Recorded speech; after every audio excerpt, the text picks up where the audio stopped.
Olá pessoal, estou aqui para responder a pergunta do Taylor dos Santos. Como se expor ao dólar com ações na Bolsa Brasileira? Existem os ETFs, certo? Que segue o índice IBV, mas parece que eles não pagam proventos e dividendos. Então, como se expor ao dólar pela Bolsa Brasileira corretamente em busca de ter uma renda significativa? E o Sérgio Henrique pergunta: olá professor, será que você poderia explicar a questão de dolarizar investimentos? E se é melhor investir em fundos de corretores que investem em ações de empresas americanas? Ou é melhor investir diretamente nas ações das empresas americanas sem intermediário? Aguardo a sua resposta. Forte abraço. Pessoal, quando me perguntam sobre investir em dólar, eu acho que a moeda americana ela exerce um fascínio muito grande na vida da gente. Quando a gente começa a aprender a se interessar sobre investimentos, quando fala em dólar, é lógico, todo mundo um dia quer ter dólares, todo mundo quer um dia viajar para os Estados Unidos, quer diversificar,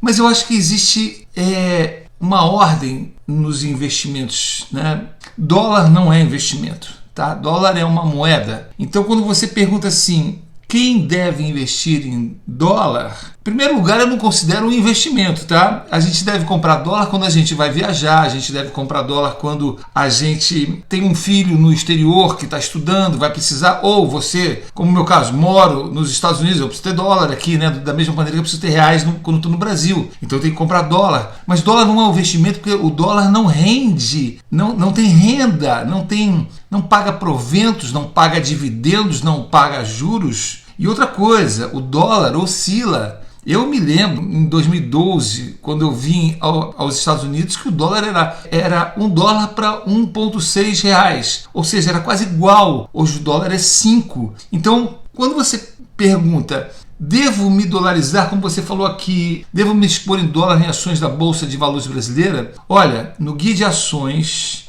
nós nunca tivemos, na super carteira do Guia de ações exportadoras que dependem muito dos negócios no exterior. Por quê? Porque eles são uma surpresa. Todas elas que têm exposição a comércio exterior, com qualquer oscilação do dólar, vai oscilar não só o faturamento dela, como vai oscilar o preço dela. Então você imagina hoje, você compra uma ação por um determinado valor, com o dólar a 5, de repente o dólar a situação econômica mundial começa a ficar boa, o Brasil também, e o dólar volta aos patamares que já estiveram em torno de 1 para 1 ou 1 para 2, 2,5, você vai perder dinheiro, porque as ações vão desvalorizar e elas vão ter prejuízo no faturamento delas, porque elas estão hoje achando que estão ganhando muito, porque estão ganhando 5 vezes mais. Então, quando o dólar muda, elas começam a achar, não está dando prejuízo, precisamos cortar custos, eles se desacostumam a ganhar tanto. E muda todo o cenário daquela empresa. Então, eu não sou a favor de investimento em ações que refletem, que têm relação direta com o dólar e faturamento no exterior, tá? Eu acho que com a experiência que eu tenho internacional de morar no Brasil, morar nos Estados Unidos, morar na Europa, tá sempre nesses países. Atualmente eu vai fazer 5 anos que eu estou nos Estados Unidos. Eu sempre achei, tenho certeza disso, absoluto, estou cada vez mais convicto que investir em outros países é investir localmente, com bancos locais, na Bolsa de Valores do país, com corretora do país. Quando me perguntam sobre, devo investir na corretora tal que opera na Bolsa dos Estados Unidos sem sair do Brasil, eu já fiz um vídeo, como investir no exterior, onde eu me dirijo quase que diretamente a uma corretora recente aí brasileira, sem citar nomes, mas quem tiver interesse nisso, estiver tentando investir fora do Brasil sem sair do Brasil, como essas corretoras prometem, vai saber qual é. Tá? Assista o vídeo, como investir no exterior. Não existe investimento no exterior sem sair do Brasil. Vocês vão colocar o dinheiro de vocês na conta corrente desta bendita corretora, sabe-se lá qual. Por isso que eu insisto tanto que investimento de rico, investimento de quem começou a ficar rico, é em banco forte. Banco forte. O terceiro mundo está infestado de fintechs, empresas financeiras de tecnologia que nasceram recentemente, há pouquíssimos anos, através de garotos programadores, aventureiros que sonham em ficar rico, que na verdade sonham em criar uma empresa muito bonitinha, com um aplicativo bonitinho, para venderem esse negócio para grandes bancos, porque os grandes bancos podem comprar. Nos últimos 5 anos esses bancos se assustaram com essas fintechs, compraram muitas, agora eles estão se desfazendo delas, porque eles sabem que o caminho é eles, bancos grandes, trabalharem com juros mais baixos para a população e se digitalizarem. Eles estão fazendo isso. E os bancos fortes não permitem o investimento no exterior porque é da lei. A lei não permite. Mas essas fintechs, não existe um controle, não existe uma fiscalização como existe nos bancos para as fintechs. Então, na verdade, você está colocando seu dinheiro na mão deles. Empresas recém-criadas com garotos aventureiros. É isso que são fintechs. Tá?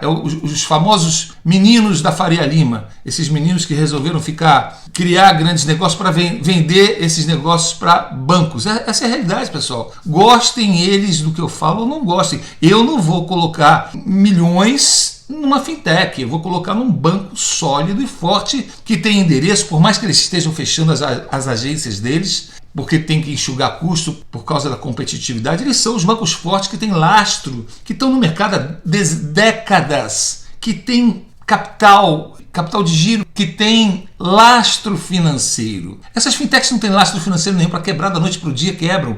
Um banco não quebra. Banco bate recordes de faturamento ano após ano. O problema é que o brasileiro pensa pequeno, ele é endividado, ele não tem educação financeira, ele mete os pés pelas mãos com crédito de cartão de crédito, de empréstimo, depois não consegue pagar, tá certo, os bancos exploram muito no Brasil, com juros altíssimos, mas depois fica com raiva do banco, quando a culpa não é do banco, ele que não tinha que ter pego esse dinheiro. Você está entendendo? Não adianta botar a culpa no banco. O banco é o melhor lugar para colocar dinheiro, para pagar suas contas, para estacionar dinheiro, como diz Warren Buffett.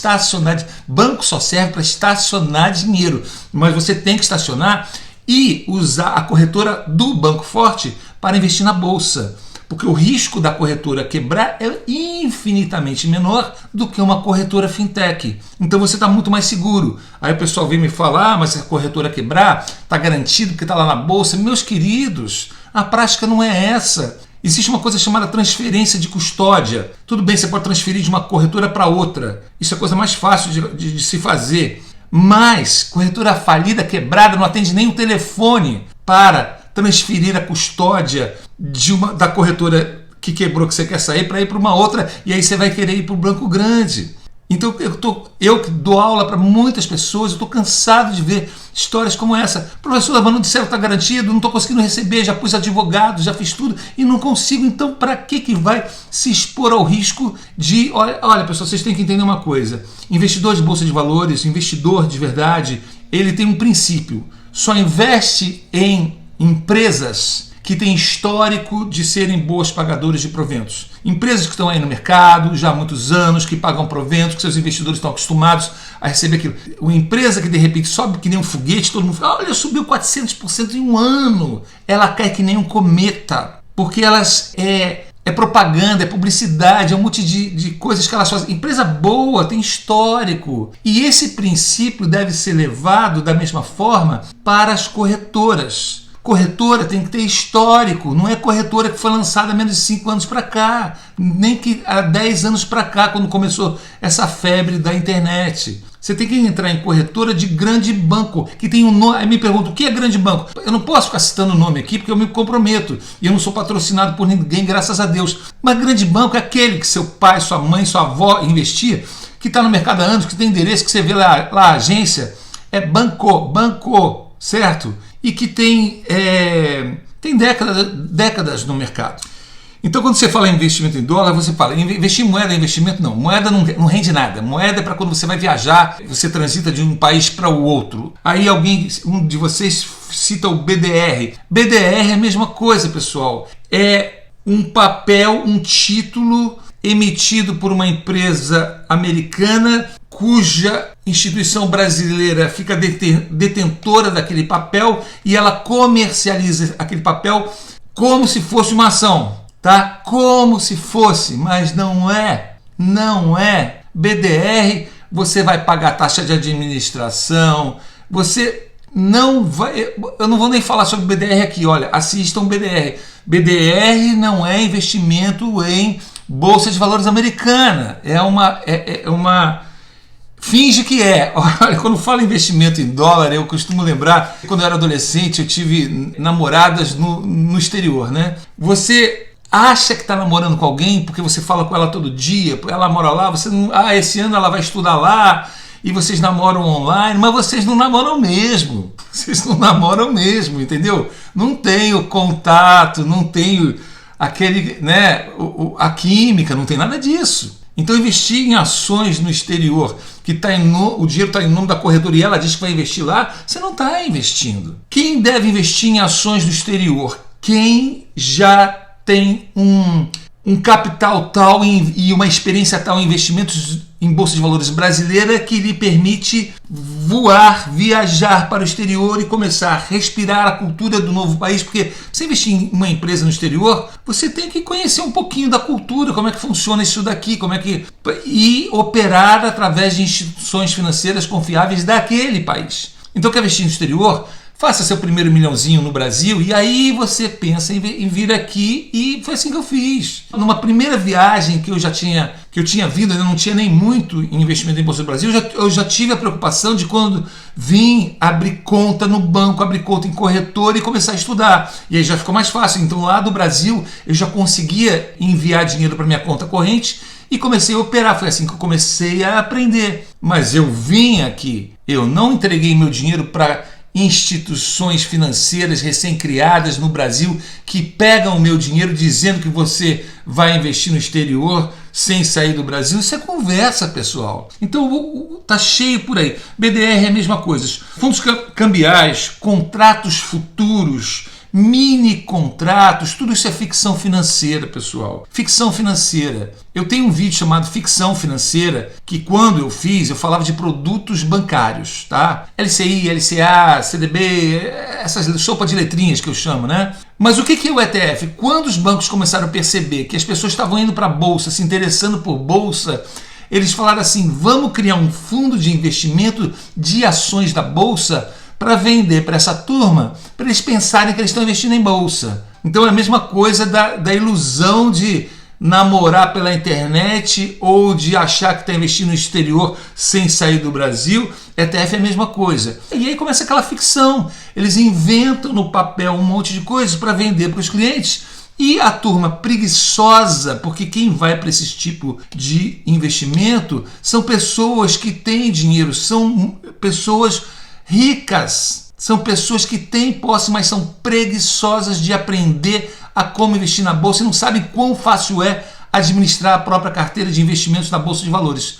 Pessoal, vocês não imaginam a alegria que é você ter uma ação na bolsa que você comprou, que você aprendeu como escolher, e você vê cair na sua conta dividendos e juros sobre capital próprio. Quem deve investir em dólar? Quem já tem um patrimônio bom em ações no Brasil que lhe permita viajar para o exterior e comece a investir pessoalmente, conhecendo a cultura. O caminho é esse. Depois do Brasil é os Estados Unidos. São mercados completamente diferentes, mas vale a pena porque você está protegido num outro mercado, caso aconteça alguma coisa com o Brasil. Ou é melhor investir diretamente nas ações das empresas americanas sem intermediário? Tá aí, Sérgio.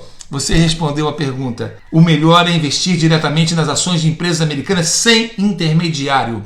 Aí as pessoas perguntam: por que, professor, o senhor colocou ações americanas no guia de ações? Eu coloquei porque as casas de análise brasileiras exploram a população brasileira inventando um monte de newsletters diferentes, sem justificativa, cobrando absurdos por informações do mercado americano, onde sequer eles entendem dessa terra aqui. A gente mora aqui. Eu e todos os meus analistas financeiros moramos aqui nos Estados Unidos. São analistas financeiros de gabarito internacional, que atendem grandes fundos de investimentos, que trabalham para o guia de ações e conhecem o mercado mundial. Tá? E não é se assina uma newsletter de empresas americanas numa casa de análise no Brasil com 10, 15 empresinhos no mercado que tem 20 mil, 30 mil empresas. Caramba! 15 indicaçõezinhas, aquelas mais famosas, McDonald's, Bank of America, Apple, tem muito mais coisa do que isso, pessoal. Entendeu? E cobra 2 mil, 3 mil reais.